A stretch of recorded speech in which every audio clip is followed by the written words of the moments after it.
Olá, eu sou Thaís Leonel Magalhães e sejam bem-vindos à aula de crimes omissivos. Vamos falar hoje sobre omissão como causa ou omissão penalmente relevante. Vamos primeiro estabelecer um breve contexto histórico, que será somente para estabelecer um contexto claro mesmo do que eu vou falar hoje. Antes, com os causalistas, existia uma realidade de causa e efeito em que a causa era sempre diretamente ligada a um fazer, a uma ação, a conduta ativa. Significa que não se admitia nessa teoria o você responsabilizar alguém por algo que ela não fez ou que ela deixou de fazer. Apenas com os neocantistas, depois que começou a valoração do comportamento omissivo, em que você começa a perceber a possibilidade de responsabilização por um deixar de fazer. Então, antes de começar a classificar os crimes omissivos, precisamos deixar claro um conceito bem básico, que é a diferença de omissão e comissão. A ideia de omissão é uma ideia de não fazer, ou seja, é uma conduta negativa, um deixar de fazer, no caso. A ideia de uma comissão é a ideia de fazer, de uma conduta ativa. É bem simples, não tem mistério. E com essa diferenciação, a gente já pode começar a classificar os tipos de crimes omissivos. Os crimes, vamos começar falando sobre os crimes omissivos próprios ou puros. Nesse caso, o tipo incriminador, ele descreve um não fazer. Ou seja, na norma, o seu núcleo verbal, ele é omissivo, ele descreve uma conduta ele descreve um deixar de fazer na sua própria redação. Quando o que significa que para se enquadrar nesse tipo, a, o agente deve deixar de fazer algo. Quando isso acontece, nós temos uma subsunção perfeita, pura e simples. Um exemplo de um crime omissivo próprio ou puro é o artigo 269 do Código Penal, em que ele já começa em sua redação com o núcleo verbal omissivo, deixando bem claro deixando bem claro que se trata de um crime omissivo próprio, ou seja, ele diz, deixar sem justa causa de prover a subsistência do cônjuge ou de filho menor de 18 anos ou inapto para o trabalho. Um exemplo de um crime omissivo próprio ou puro também vamos imaginar a seguinte situação. Eu estou sozinha em casa, sou maior de idade, e chamo uma amiga minha para ir para uma festa. Falo para ela vir para minha casa para a gente se arrumar. Ela vem, a gente se arruma, e aí a gente vai indo para a festa, a gente vai descendo as escadas, ela cai. Ela cai, baixa a cabeça e desmaia. Eu, sendo a boa amiga que sou, simplesmente vou, pego o meu carro e vou para a festa mesmo assim. De Uber, porque eu sou responsável, vou beber na festa, não vou de carro. Mas, de qualquer forma, deixo minha amiga lá e ela acaba morrendo por falta de socorro. Responderei, nesse caso, por crime, por um crime omissivo próprio, que é a omissão de socorro. Porque existe a figura no Código Penal da redação de deixar de prestar socorro. Já nós temos outra classificação, que são os crimes omissivos impróprios ou comissivos por omissão. Nesse caso, o tipo incriminador ele não descreve um deixar de fazer, mas sim um fazer, uma ação. Mas, para ele se encaixar como um crime omissivo, significa que, ao descrever um dever fazer, o agente, ao deixar de fazer o que ele deveria, deve se enquadrar como uma omissão. Ou seja, esse tipo penal comissivo, ele deve também subsumir uma omissão. Nesse caso, dizemos que tem uma subsunção não perfeita. A diferença do crime omissivo próprio para o impróprio é que não é só a redação, mas sim também a figura do garantidor, que é um sujeito omitente, que é, nesse caso, o sujeito omitente.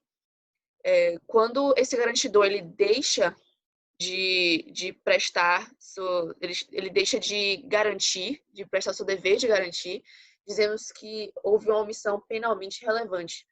Essas omissões são descritas no artigo 13, parágrafo 2º do Código Penal, em que ele fala que considera-se causa a ação ou omissão, sem a qual o resultado não teria ocorrido. Mas então, quem é esse sujeito garantidor? Esse sujeito garantidor é aquele que devia e podia agir. Deve haver acumulação desses dois fatores. O descumprimento do seu dever de agir, ele gera um nexo de não impedimento, ou seja, ele, ao não agir, ele causa comissivamente o resultado por omissão.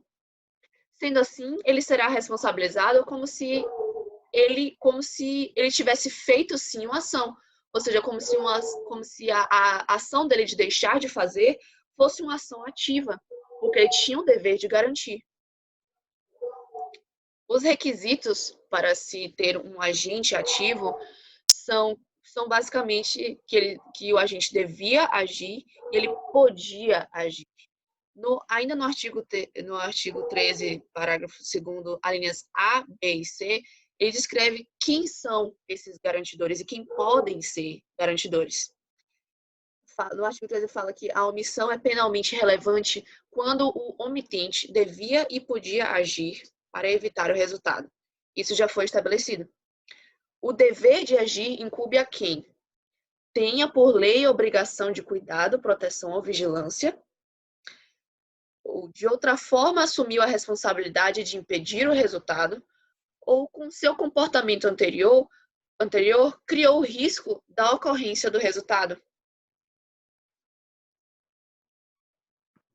Com essa figura do garantidor, podemos, por exemplo, já começar a falar sobre uma mãe, por exemplo. Vamos imaginar a seguinte situação. Vamos imaginar uma situação bem catastrófica. Mas eu sou uma mãe e eu tenho e meu filho, obviamente, sou uma mãe e tenho filho, mas eu e meu filho estamos em casa, em quarentena. O governo resolveu que ninguém mais pode sair de casa porque o exército está nas ruas e o exército tem autorização de atirar em qualquer pessoa que vá para as ruas em época de quarentena.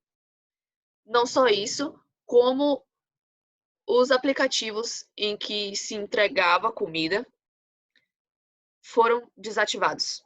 Não consigo mais ter acesso a esses aplicativos. Ou seja, nessa situação, necessariamente, eu e meu filho estamos sobrevivendo da comida que restou em casa. Com o tempo, a gente vai racionando, mas com o tempo essa comida acaba e a quarentena não acabou. Meu filho acaba morrendo de fome. Nesse caso, nós temos um impasse, porque eu sou garantidora, como mãe, eu sou garantidora desse menor que está aqui como meu filho, mas, como podemos ver, o garantidor não é obrigado a fazer o impossível. Ele é obrigado a agir mesmo em situação de risco. Mas se esse risco for absoluto, ou seja, nesse caso, o risco que eu estou me referindo é o risco de sair nas ruas para ir comprar comida para o meu filho, resultaria na minha morte, certa, porque tem guarda, que tem as Forças Armadas nas ruas com autorização para atirar em qualquer um. Esse risco é um risco que eu não seria responsabilizada por não assumir, mesmo como garantidora do meu filho. Então, não responderei por homicídio nesse caso. Não serei responsabilizada nesse caso, como garantidora. Nisso, nós encerramos as classificações, porém, ainda vamos trabalhar com alguns exemplos. Olha, eu sei que parece confuso, mas vamos aqui, segura na mão, que a gente consegue. A gente consegue entender tudo isso. É bem claro, é bem simples. São só exemplos para ilustrar situações em que podem acontecer as duas coisas. Um casal. Vamos começar com o primeiro. Acompanhe os símbolozinhos aí. Um casal quer sair. mas eles têm um bebê. Nisso, eles contratam uma babá para ficar com eles de noite. Chamam a babá para casa deles e deixam a babá com a criança. E aí eles saem. A babá, esperta, chama o namorado dela para ficar com ela enquanto ela está cuidando da criança. Eles acabam fazendo coisas de casal, se distraem e a criança começa a engasgar. O namorado dela vê a criança engasgando, mas ela não.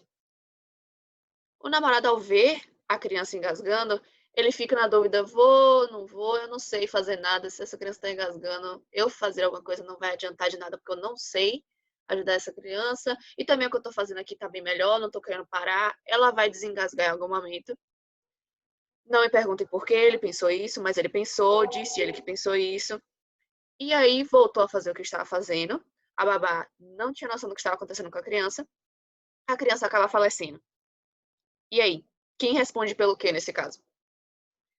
Bom, nesse caso, o, o namorado, ele responde por omissão de socorro. Ele estava ali, na casa daquela criança, dos pais daquela criança. Viu a criança engasgando e não chamou por nenhum socorro. Nesse caso, ele responde por omissão de socorro. Já a babá, ela estava como uma figura garantidora. Ela estava responsável pela criança e, como a gente viu, ela tem a obrigação de cuidar da criança. Tendo a obrigação de cuidar dela e deixando de cuidar, ela realizou ela teve uma ação de comissão que gerou um resultado por omissão. Nisso, e como a gente viu anteriormente, no caso que tem a figura do garantidor, o garantidor é responsabilizado como se ele tivesse feito, como se o ato dele omissivo fosse uma ação ativa. Então, a babá, nesse caso, responde por homicídio culposo, omissivo, impróprio. E assim fica a decisão desse primeiro caso.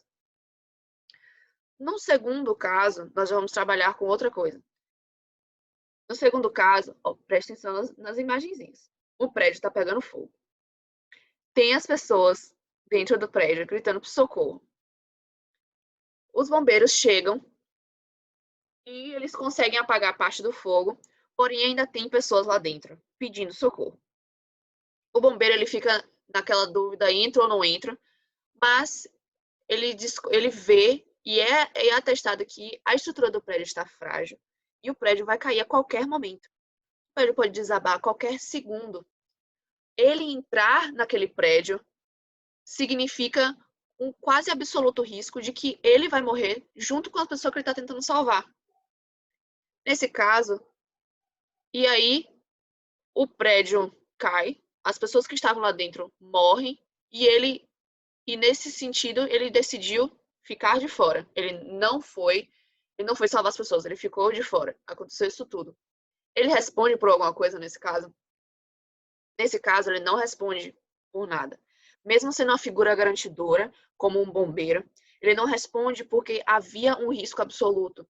Havia um risco real de que aquele prédio poderia desabar a qualquer momento. Então, por mais que ele tenha que sim agir, independente de causar algum risco para ele, ou seja, ele não podia negar entrar no prédio porque ele estava com medo de ficar com calor, estava com medo de se queimar, ou qualquer coisa assim. Ele não podia deixar de entrar porque ele estava com medo de se queimar, porque é o trabalho dele como garantidor. Porém, o que ele pode fazer é ver que o risco está tão grande, real e absoluto, que ele decide não entrar e assim evita sua morte, junto com a morte de outras pessoas, porque não havia nada que ele poderia fazer ali para evitar. Logo, ele não será responsabilizado pela morte daquelas pessoas.